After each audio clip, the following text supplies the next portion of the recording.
Happy Wednesday. Yeah, happy Wednesday. What have you been up to? Moving a lot of freight? Yeah, it's been really busy, which busy is good, right? But it's been a lot, and we're gearing up for the move. Lots of moving parts down here. Hiring some people as well, so onboarding training. It's always really fun stuff. Oh, 100%. I'm looking forward to coming down there when the weather's nicer in Birmingham. Yeah, we can work on fixing your golf swing so your back's not messed up. It's got some problems, I'll tell you that. It was apparent this morning. I tell you, the golf course at 6 a.m. is much different than the golf course. 6 a.m. on a weekday is much different than the golf course at 1 p.m. on a Saturday. Yeah, man, I prefer playing really early. My ideal time if I'm playing golf, I want to be one of the first groups going out so I can be finished early. And it's usually not as hot, which I don't know what the weather's like in Minnesota, but down here in Alabama, if you go play golf at 1, 2 p.m., it's pretty brutal this time of the year. It can be depending on the day. But yeah, let's kind of run through our sponsors here. Sales-CRM. Obviously, Will is a client of theirs. I've known Josh for a while. Freight-specific CRM. I think, can you even think of another freight-specific CRM out there? I was just thinking about that right now. No, I mean, the only ones that I know of you'd have to build out to be freight-centric, but Josh and his people have already done that, so it kind of comes out of the box for what you need. I mean, you can make some changes, but, man, it's badass software. We love it. All of my sales reps, we did quarterly reviews, and, I mean, it got brought up in every single one where the employee is using it or has been exposed to it. No, that's fantastic. Shout out to Trio doing our back end work. Any staffing needs, reach out to them. Obviously, HD ships. If you're looking to be an agent, I'd love to talk to you. Black Box, Will's hiring in Birmingham, and then on the background, because we can't fit everything, brought to you by TAFs. Will just made a post about this today, but I mean, one of premier, their top 10 factoring company, great communication, great people, Midwest roots. Can't say enough positive things about them. Yeah, 100%. And Black Box is also a customer of Trio. We use a few of their guys. It's great back end help. So episode 16, we're TMS heavy this week. Yeah, we got it'll be a fun 2 weeks. We're TMS heavy, and then next week we're training heavy. So we kind of have gone in like a topic week, which I think is kind of cool because give different perspectives. And yeah, I'm excited to talk to Michael and Danielle. Two great people in the TMS space. So yeah, 100%. I could give a rundown on Michael, but I think it'd be better if we just add him on stage and let him introduce himself. So Michael, thanks for joining us. How are you? Thanks for having me. I'm doing well, man.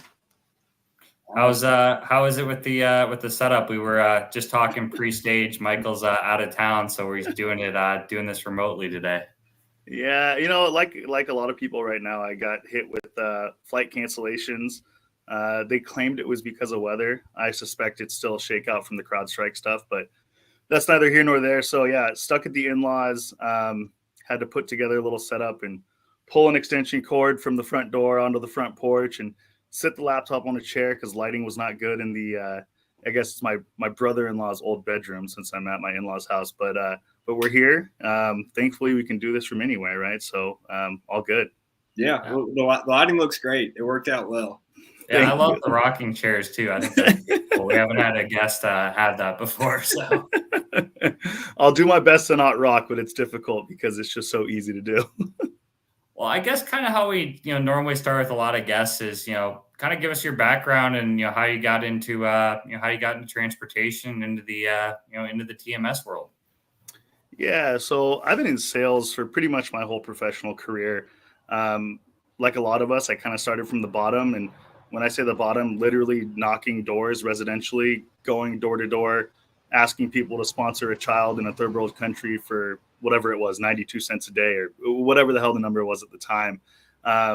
So I kind of cut my teeth and earned my stripes in that environment, which is obviously very prospecting heavy and teaches you all of the intangibles about sales, resilience and perseverance and consistency and, all the taglines, right? But obviously that wasn't very sustainable. And so I actually ended up knocking on someone's door who sold copiers business to business. And he liked me enough. He basically said, hey, why don't you come work for us? You'll make a little bit more money. So I went and did that. And then just kind of got sick, honestly, of just driving around and hitting doors and doing all this stuff. So wanted to get into tech, did not have any intention of it being TMS or transportation related. The 3PL systems job was one of many that I applied to. And I don't think they responded to me for like 4 months until after I had applied. Like I didn't even know who it was when they called me. And yeah, just landed there, and that's it'll be 8 years in September that I've been with 3PL Systems. So, figured out the space, learned a lot about the industry. It's one of those things, as you guys know, until you're in it, it's kind of like an unforeseen part of the economy, and you don't realize how critical it is to what's going on. So, had a lot of fun learning about the space and, honing my skills in software sales and, just becoming a better sales professional ultimately. But yeah, it's been like I said, 8 years now that I've been at 3PL Systems selling TMS to freight brokerages. A long time. What are the?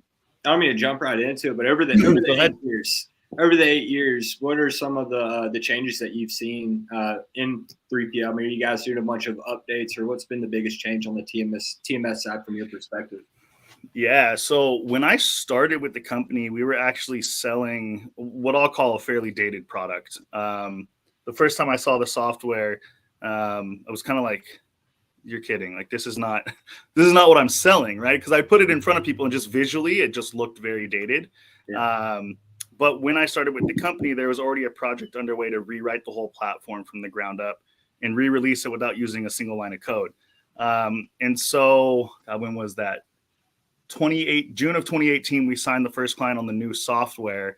And since then, we've been, just releasing tons of different modules and different functions and features. I mean, we have hundreds of integrations at this point. That's just kind of the nature of the space. You have to do that. But being able to sell a tool that isn't built, that looks like it's built from like 1990s, which I'm not going to name any names, but we all know there's TMSs out there that are like that. So we have young leadership, myself included, and our CEO, Cameron. And so we didn't want to be selling an old piece of software, just to be real blunt about it. And so Cameron had made that call to change this to the platform and rewrite everything from the ground up. And it's really accelerated our growth quite a bit. It's allowed us to scale our brokerage operations that we support quite a bit. Because with the old software, it was written in 2005, was when the first line of code was laid. So we've been around for almost 20 years. And in 2016, I was selling the same product. It was a different version of it, but it was the same product, right? And so I think software has a shelf life. And I'm just grateful that our leadership, when I joined the company, had already decided to change and rewrite everything. And I think that's been the biggest change. But from a higher level, we see so many more people that are coming out with these complementary tools, whether it's a tracking solution or a pricing solution or a load board. And everybody's more focused on actually what I call playing nice in the sandbox. Whereas when I first started, everybody was siloed. Nobody wanted to work together. If you did integrate, it was a very unique situation, and it was not a real partnership. And we're seeing a lot more collaboration between tech providers, understanding that kind of I don't have to be everything to everybody. And if each person has their piece, if we work together, then we all collectively can support and rise each other up. That's interesting. Yeah. I didn't know it was like that, 8 years ago. How was it too? I know we kind of jumped ahead a little bit, but how was it getting into, transportation and having to learn about the brokerage, the carrier aspect? I mean, how was it making sales calls, the first couple months as a, TMS and trying to learn, what a truckload is, what a reefer is, what drayage is, learning all that. Confusing, to say the least, right? I knew nothing. I knew nothing about transportation when I came in. I basically had a list of contacts, a laptop, and a phone. So I just went back to what I knew, which was like, I'm just going to prospect and I'm just going to learn along the way, right? Because technically, you don't have to know much to set a meeting, right? You got to know a few things about what you do and the problems you solve, and you can set a meeting. So it took a lot of time. I know that both of you will understand this because I'm sure you're the same way. It takes a certain amount of grit and desire to learn to be able to succeed in this kind of role. And so I'm the kind of person that if I don't understand something, it bothers me. And so making that intentional effort to, for lack of a better word, not sound like a dumbass when I'm talking to my clients and my prospects was really important to me. But shit, I'm 8 years in and I'm still learning things, right? I think I've got a pretty damn good grasp on it. But by no means do I think, I've got everything figured out. But I think, to your point though, Matt, I think it's a huge differentiator in any sale. I know you talk about this, you post about this with like the agent side, being an agent yourself, being a broker yourself. It makes a big difference when you're talking to people because they actually understand that you understand, right? Yeah, no, Duff. But I think you see a lot of tech providers that do well without having been an actual broker. You just probably have to put more effort in at the beginning, I'm imagining, to learn that field. Yeah. Ultimately, you do need some sort of subject matter expertise, whether that's your sales guys or whether you have like a sales engineer like Danielle, who's coming on tomorrow. I know she's a sales engineer. I never had that at 3PL Systems, right? So like I was the SDR, I was the account executive, and I was the sales engineer, right? And so I was doing full cycle, still do. But that has given me the ability to, learn and improve my skill set. Not to say either one's right or wrong. I think sales engineers are great. I think they're really valuable. But if you get someone who can do actual prospecting, actual AE activities, and have the knowledge of a sales engineer, I think you've got a wicked combination there. What are you seeing too on the kind of the front lines right now from customers? I mean, we're hearing about AI automation every single day. I mean, what are you kind of hearing from customers out there that's the most important for them, when looking for a TMS? I need to choose my words wisely here. Let's just say the market has done really well making it seem like AI is a bigger thing than it is in transportation. Because it's just not. And we were talking about this last night on Tech Bro Tuesday on Reed's little Discord channel.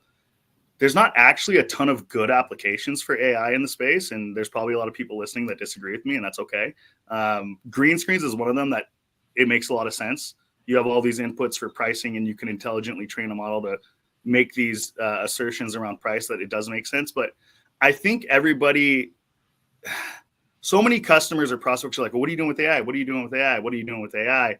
And we tell them not a lot. That doesn't mean we're not looking into it. That doesn't mean we're not interested in it. But there's so many things that don't need AI. And I think people want to just use AI or say AI for the sake of saying it as a marketing buzzword. And unfortunately, it works, right? It works in the sense that like a lot of people, prospects and customers are like, oh, great. Well, so-and-so is using AI. Why aren't you guys? But I think a lot of that comes down to education as well, making sure that people know like what is AI, what isn't AI, and what's the real benefit of it. So, AI is a buzzword, in my opinion. Ultimately, it comes down to the same thing with every business, right? It's like customers are looking to be more efficient. They're looking to cover more freight quicker, and they're looking to avoid any sort of hiccups or discrepancies that come up with the loads, right? And so if your tools can drive towards those three main things, you're going to win in any environment, right? Yeah, I was going to say, at least from where I sit, I see a lot of, seems like AI and automation get mixed, right? And here's JJ, one of our sponsors over at Trio, right? AI is not automation. So at Black Box, we leverage a lot of automation. We don't do any AI. And I think that people will get the two intermixed, right? Automation's following preset rules. It's pulling off a benchmark. So it's almost like a rule flow, right? So it's you control the automation, and that there are lots of use cases for that. But then some of the AI stuff, like, man, in my opinion, I think it's really easy to maybe make a little promo video, right? Demoing my AI for a carrier sales. But it's like, man, okay, you made a 30-second video, but if I really wanted to trip up your little AI carrier sales spot, I'm fairly confident I could, right? Like, sure, you can ask it the right questions, and then you can clip it and then blow it up and hashtag AI and hashtag we're replacing carrier sales. But really, like in actuality, like, no, like it's like, I don't know, at least the people that have pitched me kind of like the AI solutions, I think that we're still pretty far away. But the automation makes sense to me. Like, we use automation. It does. We don't use it to replace employees or people. We do it to improve efficiencies, to help them, but not replace them, right? So I think that that's an important distinction. AI and automation aren't the same. You kind of mix them in intelligent automation, but for the most part, they're two separate concepts and things that get blended together when they shouldn't be. Yeah, you're spot on, man. I think I made a post about this like either last week or the week before, where it's like automation mimics human actions and AI mimics human thinking, right? But they do get so convoluted all the time. And I don't think it's intentional a lot of the time. I don't think people are being nefarious. I think sometimes they are. I think sometimes people know it's not AI, but they're just saying it. Yeah. But it's interesting. The one thing you were talking about from a technology perspective. So you said like, yeah, of course you can make this thing work and you can shoot your video and it looks like it's good. But from an end user standpoint, I'm pretty sure I could make it break, is effectively what you were saying. Yeah. And so it's interesting in technology. One of the things that we deal with is that software engineers will test to pass, what we call test to pass. They know how to make it work. So they'll test it that way and it works. And then you get it in front of an end user or a non-technologist and it breaks because they use it differently than the engineer who built it. And there's constantly this disconnect and you're trying to close this gap as a software company between, no, we built it and it works versus like, no, it works for the end user. They're two very different things, right? And so, I think it's an important distinction that you made for sure. I think that this is a pretty good point, JJ, with Trio again. AI hasn't dealt with an extreme trucker. I mean, yeah, like, you can build out certain prompts, right? But like some things, even with real humans, right? There's certain things that you can't train for, like know what to do, and like these situations arise, and it's at a certain point you don't really like want the AI just kind of totally. It probably doesn't have enough information to really like gauge an accurate like response, right? How to do things, and it could escalate. There's no like where's the quality control? You don't really like know what you're opening up a Pandora's box essentially. If you're, in my opinion, at least. Totally. How does it work with these integrations with everyone having a new AI, a new automation? So do you get calls all the days from your customers and prospects? Hey, this company has this new amazing AI feature that we want to integrate to our TMS, and like how do you deal with that with customers and prospects, because it's a new company every day or every week, it feels like. Yeah, no, it's a great question. So at a certain scale, which we're at in terms of customers, you're getting these requests multiple a day, right? Because there are so many things out there and there's so many different brokers that are bringing us stuff every day. So for us, the litmus test is twofold. Let's go with the first one. So if a company that's not a broker reaches out to us first, what we'll tell them is find one of our customers that wants to use your solution, and then we can talk to you. Until one of our customers wants to use your platform, not to be rude, but like we're not even going to consider it, right? Because we're going to trust that our clients know best, and they're going to vet those tools and bring them to us when it makes sense for them, right? 100%. Now, that's the first side. Now, the other side is if a customer brings it to us, we'll typically ask them two things. Number one, are you willing to pay for it? And that's not because we're being greedy, but if it matters enough to you, you're willing to pay for it because you can see the ROI on it. And it doesn't matter if we charge you whatever the integration fee is, because you see a clear path to ROI. If you don't want to pay for it, at the very least, we're making our clients think about how much is it actually worth to them, right? Because if it's worth it, it doesn't matter if it's $10,000. It doesn't matter if it's $50,000 for us to charge, which we wouldn't charge that much. But if we did, if you're going to net $1 million off of this $50,000 integration fee, you're going to pay for it, right? It's simple math, right? So those are kind of the ways that we test it out.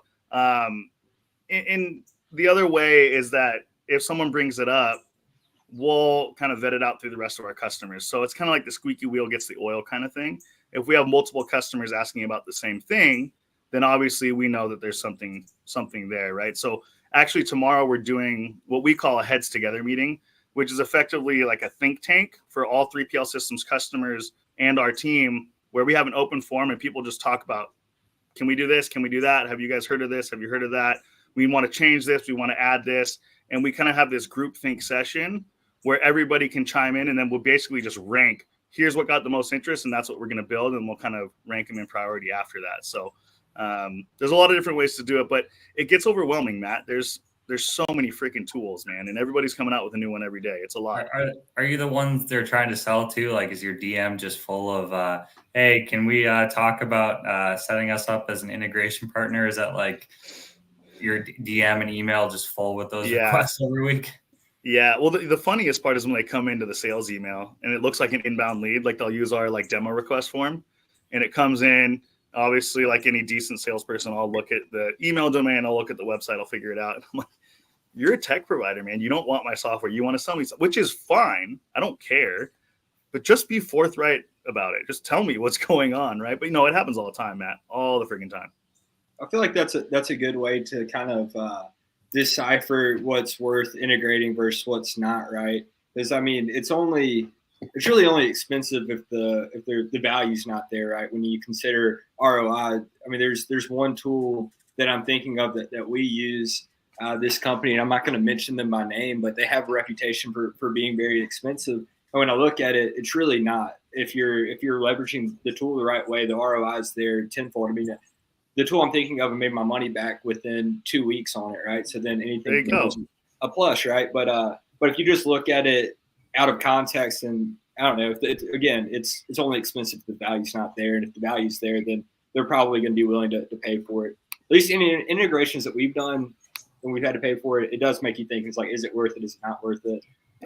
Because especially right now, the AI is hot, so I'm sure there's a bunch of people just throwing stuff at the wall and seeing what sticks, so to speak. Is there anything on your guys' radar? I'm just curious. Is there anything that you guys are seeing in the marketplace that is kind of an emerging technology that you think may gain some traction and be able to integrate with some of these TMS providers that maybe isn't as popular right now? Well, I saw one the other day I sent to Will and a couple other people in our group chat. It's probably the one he was referencing with the video. I thought it was a pretty cool, like, AI, like talking to the truck driver, basically. I forget the name of the company. There's probably a couple of them out there, but like they were posting some video and I sent it to Will and a couple other people. But I thought it was really cool, but I'm not very techie. So I think some of the other people in my group chat were a little more skeptical. Sure. Yeah. So for me, I'm seeing a lot. So this is just personally, right? I'm not speaking for like the market as a whole, but Black Box, my company, we were formed as, and we still are. We're a very people-centric company. We're based out of Birmingham, Alabama, right? It's relationship based, and we're a small business. I mean, there's 45 of us. So the first 18 months or so, we weren't very tech forward. But over the past 18 months to 2 years or so, I've been exposed to some technology, and really I've mentioned automation a few times and leveraging that, and even automating pricing and certain boards and whatnot. And that's been extremely useful and helpful. I mean, even basic stuff, which when I'm speaking to you, 3PL systems, you're gonna be like, yeah, no shit. But like eating out, like that, just like pretty like common stuff. But we're getting a little bit, more advanced with how we're doing stuff and seeing. We're being a little bit more open-minded, and when I see something kind of investigating, right, can we use this? Is there value for us? And then what the video Matt sent, that was what I was referencing with the video. I'm not bullish. I'm not bullish on that automation as a whole. I love automation. Yeah, Matt, you'll have to send me that video, dude. I'm interested to see it. Yeah. I'll have to find it again. But it was a company that just came. I forget the name. It just came up. But I wish them the best. I thought it was really cool. So I'm more bullish on it than Will. But what about? I don't mean to interrupt you, Matt. But so in certain circumstances, so for example, like some companies have maybe a proprietary chat bot, right? And if used properly for certain conversations, it's fine. In my opinion, when you give it free reign on like selling loads or just answering questions or even check calls, it can go awry. But if it's trying to achieve a single task that's pretty straightforward, that maybe collecting PODs, clean bills, in and out time, stuff like that, in a controlled environment, I think that you can probably use it. But as a whole, I'm not sold that it's there. It's where it needs to be to just kind of turn over a carrier sales operation where it's like, hey, AI's taking all these calls and selling our loads for us. Yeah, it's interesting. I mean, even you guys are younger than the average freight brokerage operation, but freight brokerage as a whole is very resistant to new technology. You guys know this. I mean, even Will, you said when you first started, it wasn't that you were resistant; you just weren't focused on it, right? Well, I was kind of resistant. I used to go to those like, no, like computers can't quote loads. Like, what are you talking about? So that's ridiculous. And I get it. I agree with you to a degree, and I think so much of the approach that these tech providers should take, and this is just my 2 cents, is like, we're not here to replace the human. We're here to like augment and improve the human, right? Because so many people, when it comes out, it's like, no, you don't need people. Just let this chatbot, to use your example, just let this chatbot do it for you. You don't need to hire people. And like, in theory, sure, like that sounds great, but like, what's the real practical outcome and application of that? Yeah. Brokers are going to be skeptical as shit about that, right? This is an old school industry that's built on like knocking on doors, picking up phones, flying to see people in their offices, and really building relationships. And I don't think that's going anywhere, and I don't think it should. That's how I learned how to sell, not in freight, but that's how I learned to sell as well. And so I have an interesting perspective being like, I'm a guy who sells technology, but I still don't think it's the silver bullet. And a lot of people are pitching their technologies as this silver bullet, and I think that's a mistake.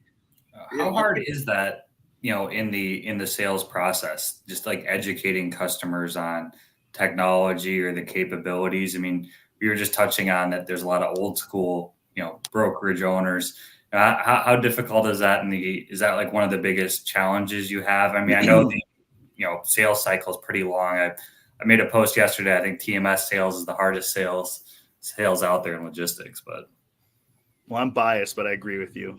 I definitely agree with you. But is it one of the hardest things? Absolutely. And there's a couple pieces to that. The first piece is like, our software does a lot more than most people use it for, right?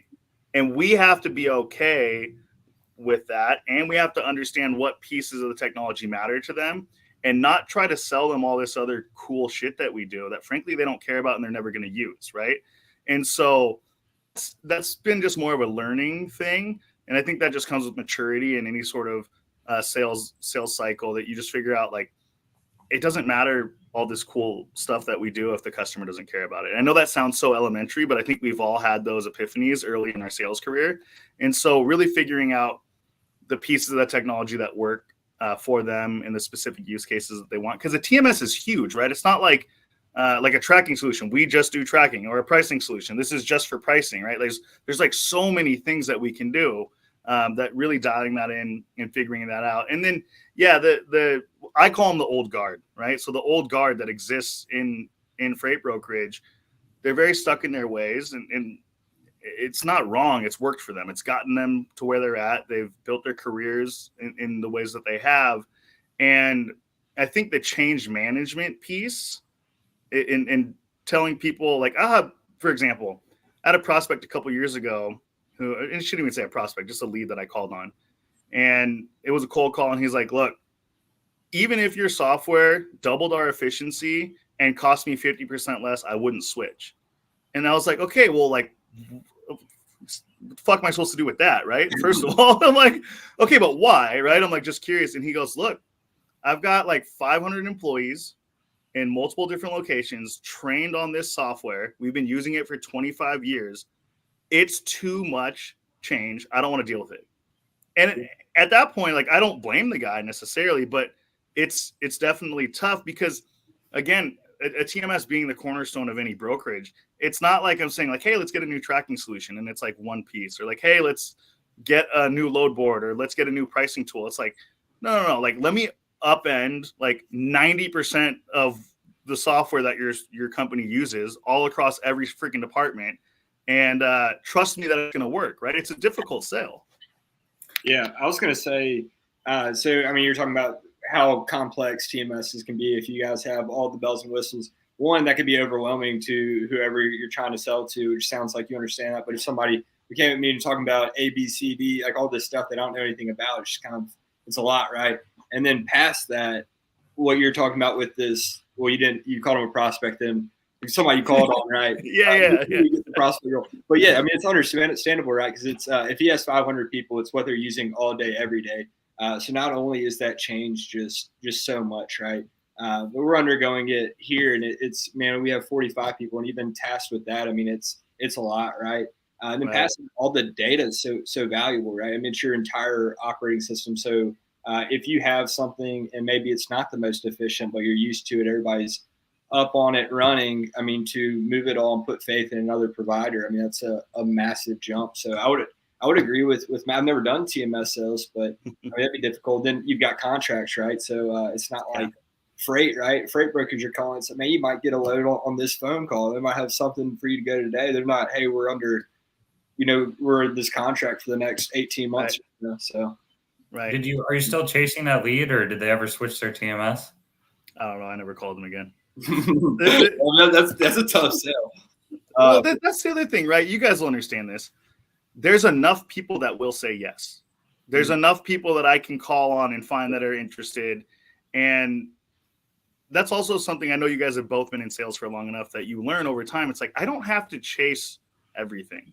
I don't even have to convince everybody. I just need to find the people that are going to say yes and work with those people, right? There's enough to go around, right?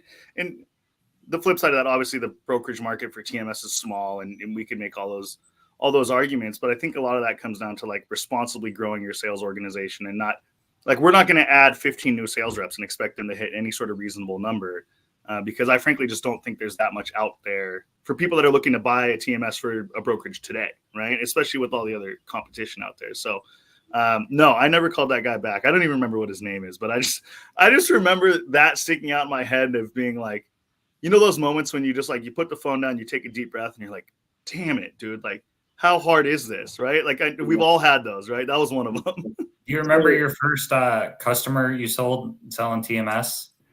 Yeah, I did a trash job. They're still a customer of ours. Trash job. Like, yeah. Well, like, I don't even think I closed them. Like, I remember, like, I think it was probably an inbound lead. I did the demo, and it was probably terrible because it was like my first 2 months with the company. I did the demo. I probably didn't follow up the right way, at least the way I would now. And then they just called me one day, and they're like, "Hey, so yeah, we're gonna do it." And I'm like, "You're gonna what?" And they just like kind of closed. They're still a client, and they have a couple instances. They have a couple different divisions of the company, so we've got a few different accounts with them. So those gimmies are good though in the early days, right? They give you that confidence, that dumb blind confidence that maybe this does work, right? Yeah. I heard you say follow up, that you wouldn't follow up, differently now. Kind of talk about that. I guess kind of how is your approach kind of, changed? What's how do you go approach? You just cold calling, brokerages, or relying heavily on referrals? How are you like interacting with potential, prospects, whether that be follow up or initial calls? What's your strategy in the TMS game?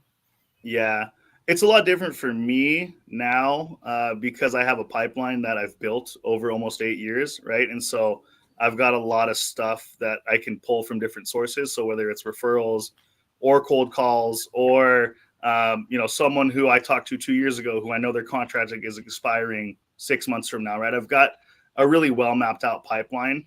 So I'm not as heavy on cold calling as I used to be. That doesn't mean we're not as a company. Anthony, who you know, Matt, a little bit, Anthony, who works with us as a sales guy, because he's still building his pipeline. He's cold calling all the time, right? He's cold calling. He's trying to build out the pipeline. But from a follow-up perspective, Matt, it's one of those things that I just my early sales career before I came to 3PL Systems was so heavy on prospecting, and there were shorter sales cycles that I didn't really understand how to properly nurture and manage an account through this lengthy, complex sales process. So I was just so focused on like filling up top of the funnel instead of like really managing people through the process. And so I've just gotten a lot better at understanding where people are in their journey to buying new software and really contextualizing my messaging to that, right? Instead of just like when I was getting kids sponsored in third world countries, it was like, you're going to give me your credit card at the door within 5 minutes. You're going to sign up, you're going to put your credit card in, I'm going to leave, right? It's a whole different mindset when you get into software, particularly TMS, right? Yeah, I feel like that's got to be so important when considering selling TMS, right? So if you're under contract for another 2 years, and then your TMS sales guy calls you to try and do a hard sell, and you're just like, look, buddy, like, like, what do you want to do? What's out? You need to chill the hell out. So yeah, I'm sure that just comes with the experience. And then I don't know, kind of a unspoken message I've gotten from you throughout the podcast, just that kind of continual growth and like honing skills, just like learning and striving. So I feel like that, I don't know, I get a lot of cold calls from TMS providers where maybe they're not trying to understand where I am in my journey. It is just kind of like, buddy, like, leave me alone. Right. That's great to hear. Well, it's interesting you pointed out the journey piece. That's one of the things. So Anthony is one of our newer sales guys. And, I was training them on doing all this. And so much of sales training is targeted at what process we're going to use as a salesperson. So it's going to start here, and then you're going to do a discovery call, and then you're going to do a demo, and then you're going to negotiate, and then you're going to do a proposal, and then you're going to do all these things. And that's great in a perfect world. But my process has nothing to do with the way that a buyer is going to go through his journey. Right. And so one of the things I focus on with Anthony is understanding where the buyer's at in their journey and meeting your buyer where they're at, not where you want them to be, but meeting them where they're at and then proceeding from there.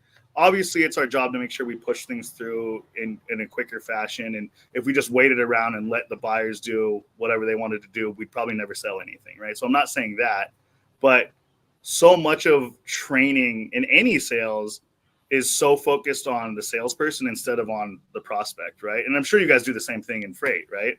Yeah, well, I was going to say, it sounds like, at least what I try to convey to a lot of my people is that a lot of selling is actually listening, right? And I think a lot of people where you see stuff on, or at least I see stuff online. I don't know if it's just my feed, but this hard press sell, right? And it's listening is arguably more important than the talking you're doing. And if I'm thinking about 2-3 steps ahead of how I'm going to respond or guide it instead of just kind of letting the conversation flow and feel natural as opposed to these, this hard press, I'm not going to get the results I'm looking for. And I think that's an underrated skill, or it's not talked about enough around sales. It's just the art of listening, which listening in itself is a skill, right? It's not just because we're communicating, I'm kind of responding. I might not actually be listening, right? So I think in any sales job, meeting the other party where they're at, kind of trying to understand where they are and making it a little bit more natural as opposed to this just the hard press sales. I think it's more efficient long term. You'll see more results. Yeah, we couldn't agree more, man. So where's the we've been talking a lot about the past and the present. Where do you think the future of the TMS space is going to be in 5 10 years? And where do you kind of see 3PL standing? Oh man, that's a big question. Where do I see TMS going? I do see at some point, I do see AI becoming something that has more application in the TMS space. We're not there yet, in my opinion, but I do see it coming. The models are only getting better. The data that we're feeding them is only making them smarter, quicker. Yeah. So I think that's coming. What I do think is going to happen as well, I think the space is too crowded. You see a lot of these companies that pop up. You see a lot of these companies that get a bunch of funding money, which is fine. Do what you do. But I see a lot of, I wouldn't even call it consolidation, but I just see a lot of these TMS providers going away. I have a lot of faith that we'll be around because we've been around, we've been privately owned, and we've been profitable for almost 2 decades, right? So for the first 5 years, we weren't profitable, but that's normal for any company, especially in the software space. But I do see a lot of people going towards more of a consolidated model. And what I mean by that is I see a lot of people truly partnering and truly teaming up. There hasn't been anybody yet. Descartes Algex did a little bit of it because they bought Algex and they bought MacroPoint. But I do see more of that happening.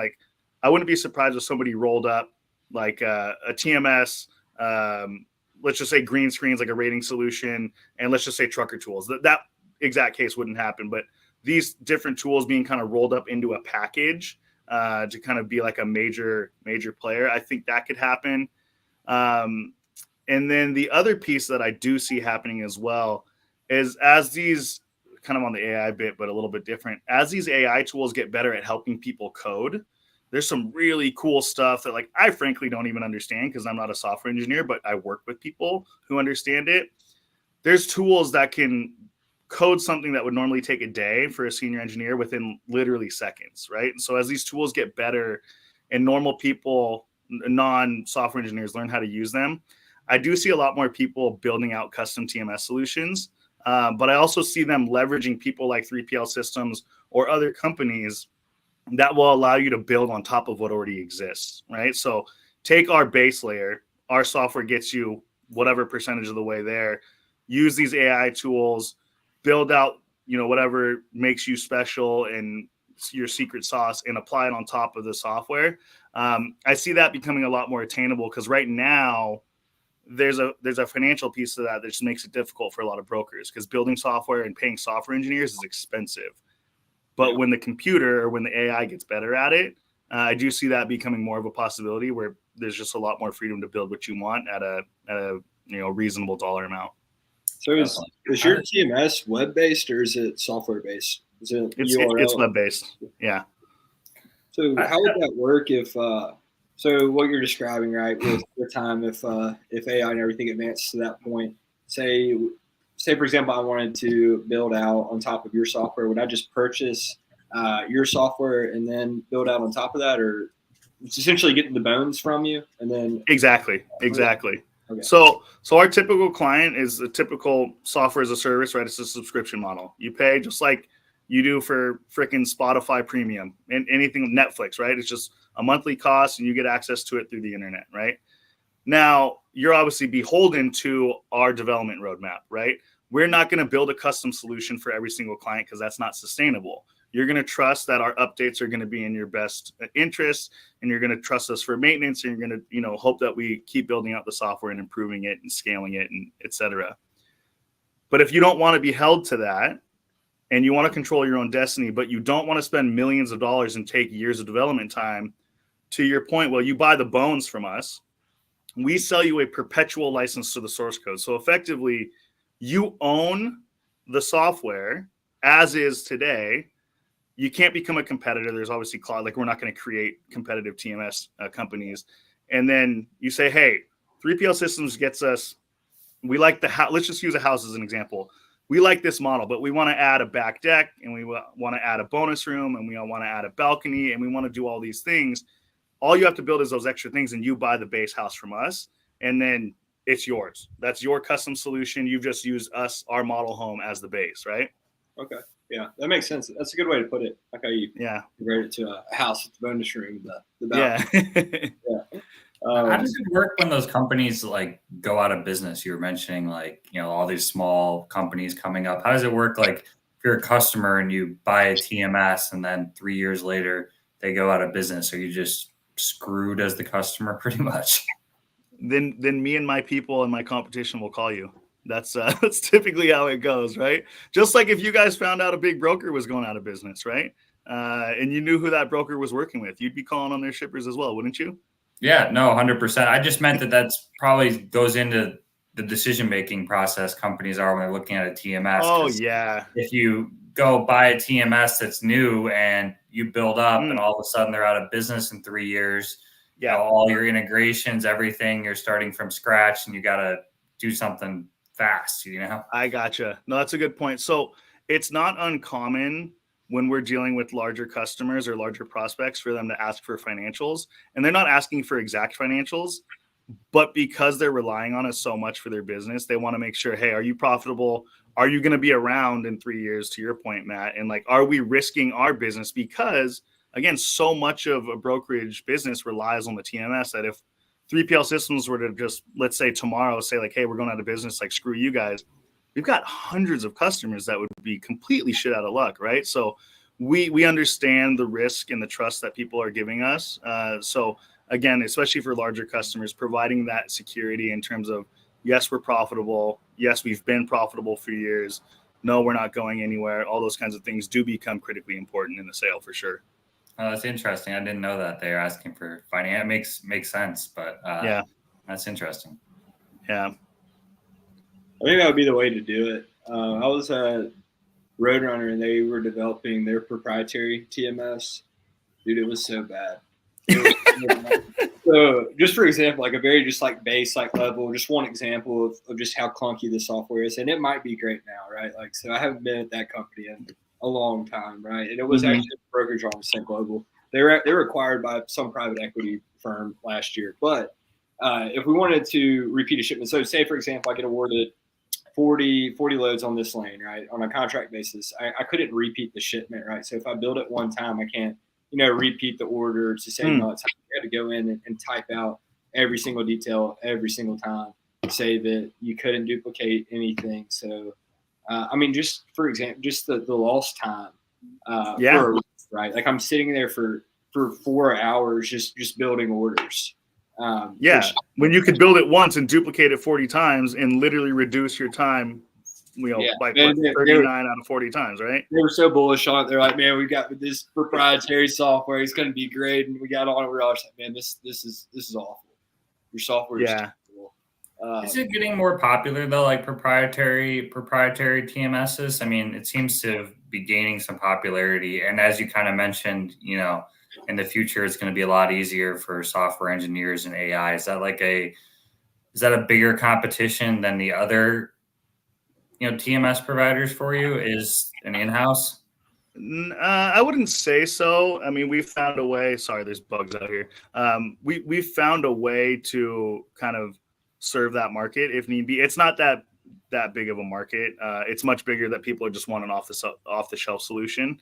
And typically, when you find people that are big enough to build their own, they have more money than they know what to do with, and so they just tend to want to like fully control it and build it on their own. But Will brings up an interesting point that people don't realize how hard it is to build software. People don't realize like how long it takes to build software, and that you have to build freaking everything, right? And so what I mean by that is like the one piece for like duplicating a load, that's a function that like may not seem obvious, and there's so many other things that you have to build, but they're not realizing that like, hey, we've got Will sitting over here building the same load 40 times. Is that a good use of his time?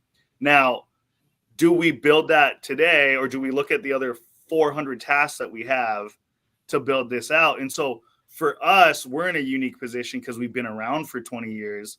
Sure, if you were to talk to us 10 years ago, we might not have had all those random little things. We've had the duplicate function forever, but I'm sure there's something we didn't have even 2 years ago, right? That someone would have gone on a show like this and said, 3PL systems couldn't even do this shit. Can you believe it, right? Like that happens. And over time, you obviously have the benefit of being able to kind of attack all these things. And back to one of the previous points that we were making, I think that's one of the parts that's hard for these new entrants to the TMS market. It's why you still see these legacy players dominating, right? It's why you still see the big names, the McLeods, the TMWs, the Mercury Gates, the ones that have been around forever, and albeit their software may be dated, they've built up a lot of stuff over the time, and it works, right? And so, I know those are my competitors, but I understand why people stay with them. I understand that there's a lot of benefit they have to being around for 3 to 4 decades, right? There's just a certain amount of time that it takes to build out every single thing that a software needs. A TMS is huge, right? It's a massive piece of software. It's effectively an ERP for transportation, right? And so, you look at these ERPs, you've got the NetSuites, the Oracles, the Sages. These are products that are selling for, huge enterprise deals, and a lot of TMS providers are like, hey, it's $1,000, it's $2,000, it's $3,000 a month, whatever it is. But yeah, no, building out software is hard. I wouldn't recommend it to anybody that's trying to build out their own TMS. I wouldn't tell them to do it. Yeah, I have a friend that owns a brokerage, and they're say probably between like 30 and 40 million revenue a year, and he was talking about building out proprietary software, and then from building it out, he was then going to try to sell it.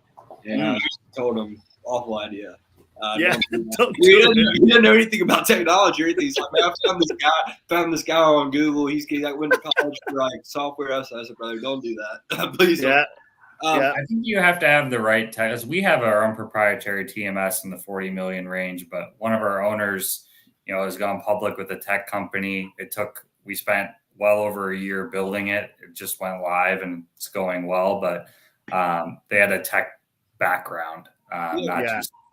Well, with the brokerage, I mean, so software is expensive, right? So, I mean, if you really looked at expenses and overhead, TMS and all these softwares is one of the top, recurring expenses for a brokerage. So at a certain point, with a certain amount of users and a certain amount of add-ons, when you do look at it, it might make sense to pay somebody to build out something because, I mean, at that point you own it, right? It does get expensive, but for the most part, Matt, to your point, having somebody that maybe knows what they're doing or connected somehow to do it, as opposed to just, kind of like what you're talking about, Michael. It's a massive undertaking, TMS and general. So to think that, I'm just going to Google and find this guy, just college. He just graduated college. It's like he's looking for a project. I was like, yeah, I'm sure he is. But he's a genius, right? Yeah, it's like, because if you're not a tech guy, which I'm not a tech guy, you get around tech guys and they start talking. It's different. It's different, and you're just like, man, this guy, like, start throwing out some buzzwords. You're just like, damn it, like we might be onto something. Massive undertaking. Yeah, the other piece that's worth calling out, and let's take HD Ships as an example, right? There's also a huge difference between building a software for one company versus building a software that you can sell to multiple companies, right? It's a completely different beast, right? So like, let's just take 3PL Systems or any of the other TMS providers that are prevalent in the market. We're not building for one company, right? So we're building for hundreds of clients.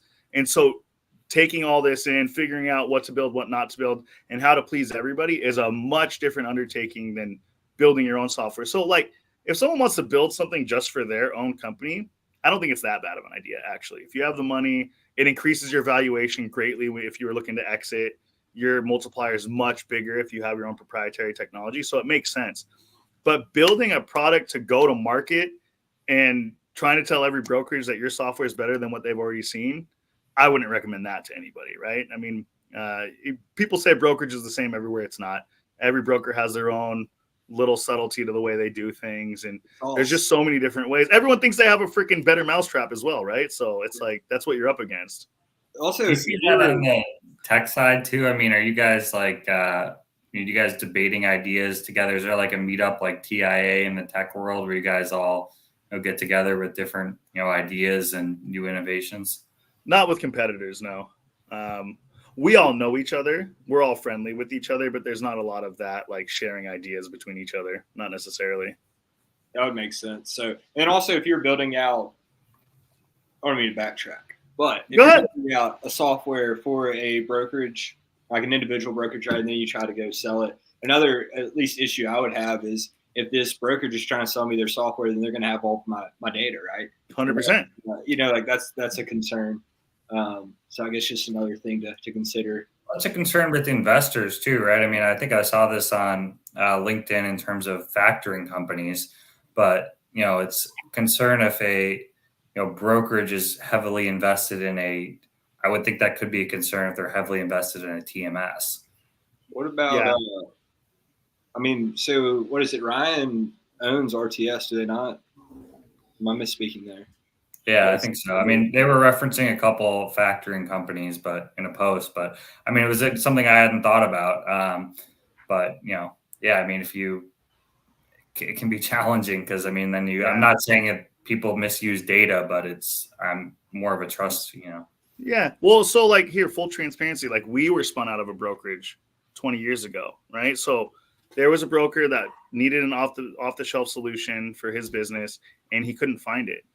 And they didn't like anything that was on the market. So they built the original version of 3PL Systems, our product's called Brokerware, just for them. It was a proprietary solution. That's cool. And then and then you started showing it to his buddies, and they all wanted to use it. They understood very quickly, like, hey, there's a huge conflict of interest here. So they spun off 3PL Systems as a completely separate entity. The two brokerage owners were never employees of the company because we couldn't be selling to brokers and then being like, hey, but your owner runs one of my competitors and he's going to be able to access my data, right? And so there's ways around it. There's legal clauses and protections you can put in place, but a lot of it's born out of necessity, right? But it's kind of a double-edged sword. It's like, yeah, the tool is great because a broker built it, but it's also risky because a broker built it, and I don't want them to have my data. So I understand both sides. Yeah, that makes sense. That's 22. The best solutions are kind of born out of necessity, right? There's a problem, and then we come up with a solution. The practicality of it. I think that a lot of people maybe are creating solutions for problems that don't exist. Kind of, again, to backtrack to something that you said earlier with the technology, right? It's more about, okay, like, let me show you the use case for how this can improve efficiency, as opposed to, I'm just going to jump to, hey, man, replace your carrier sales with this AI bot. And it's like, well, that's not really necessary. But, if you were able to demonstrate it in a way where I can look at it, see it, and see the practicality, you might be more likely to sell as opposed to this kind of like far stretched idea. Totally. Well, guys, we're close to an hour. Is there anything that we want to talk about before we call it an episode? I'm game with whatever you guys want. If you guys want to call it, we can call it. You got to be careful with me, though, because I'll keep talking. So if you guys want to keep going, I'll keep going. But no, I'm good, man. This has been a blast. I don't have really anything else that I want to say. I guess I want to ask you one last thing. Yeah. And so with my experience with software and software companies, one issue that I've had is that the support or the help, right? So maybe the software is great. I love the software. But even for example, so I know this is like a very long time ago when you're doing your first demo and you said it went awful, right? So I've been on demos before where the guy's trying to sell me the software that I ask him a pretty basic question. He can't get to it. I'm just like, well, man, like how do you trust me to buy your software? You can't even, do this basic functionality. Sure. Or, I bought the software, I'm using it, and then I have a pretty simple question, but then to get my question answered, you're going to build me an arm and a leg. Or even, the integrations that they get pricey, right? Or sure. even kind of dancing around the true cost of something with the integration. So I guess I know I hit on a lot of different things for you, but I guess what is 3PL's approach to customer service, or how's the training or even implementation? I guess how do you guys go about if you're going to swap me from my software to your software? What does that process look like from purchase to implementation? Yeah, no, it's a good question. So I'll start from a high level. So as much as everyone likes to say their software is easy to use and it's intuitive, and that may be true, and I think our software is, we know damn well that you're not going to succeed as a client if we don't help you, right? And so we understand how critical it is to train our clients, to make sure that they get onboarded correctly, and then continual training. So what does that look like for us from an onboarding perspective? Obviously, there's a handoff between sales and our implementation team, which is basically like, here, client needs X, Y, and Z integrations. They operate mainly truckload, or they operate mainly LTL, or whatever it is. They're set up on a cradle to grave model. They're set up on a carrier sales model, split model, whatever it is, right? Getting all these contextual items in to the implementation team to make sure that we train them correctly. And then we do trainings, and they're split up between multiple sessions. They're all recorded, so that we provide those recordings to the clients after the call, so that they can go back and watch it. Or if they have a new hire on day one, they say, hey, go watch the operations training for our TMS, right? And they can go through that whole thing. Data migration is a massive item as well. People have a lot of data in their TMSs that they don't want to lose. So we focus on data migrations for everything: customers, carriers, contact lists, product catalogs, shipping and receiving locations, and obviously load history. And so we focus on getting all that data into the system because there's a lot of value there. We don't want people to lose it. And so we make sure that they have that all on tap. And then we have an ongoing training mechanism through what we call 3PL University, which is like an on-demand Wikipedia-like site. There's user guides, there's video walkthroughs, all of that is available. And those are like shorter, like let's say 2 to 5 minute clips, because going through an hour and a half training and trying to like rewind or fast forward to the exact segment you need is like a nightmare. No one wants to do that. And then we have normal support as well. And when I say normal support, this is all included with our service. There's no extra charge for it. That's from 6 a.m. to 5 p.m. Pacific every day. You're going to get a live person. I could give you an 800 number right now.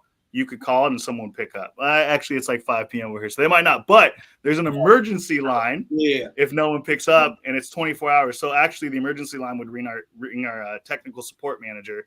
So we have a live person available at all times if there is anything that you guys need. There's also full email support and all that. And with us, the other piece is because we're constantly building. We're not a company that's like, no, our product's done. Like, this is what you get. We're constantly building and evolving the tool. And so we know that takes a level of support to maintain training our clients on new stuff. There's things they don't know about, and just doing normal account management to make sure that they're utilizing everything that they're technically already paying for.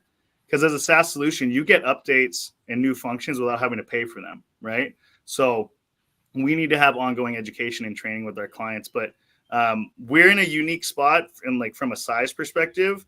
I actually think, Will, I've seen some of the like marketing-ish messages about Black Box. You guys say the same thing, like we're big enough to service you, but we're not so big that you're like a number on the screen. It's kind of like small enough to deliver is the punch. Right. Well, that sounds way better than what I said, but Those All close right. enough. Same message. but we feel that we're the same way, right? Like we're big enough to not be just some like random company that you're not sure is going to be here.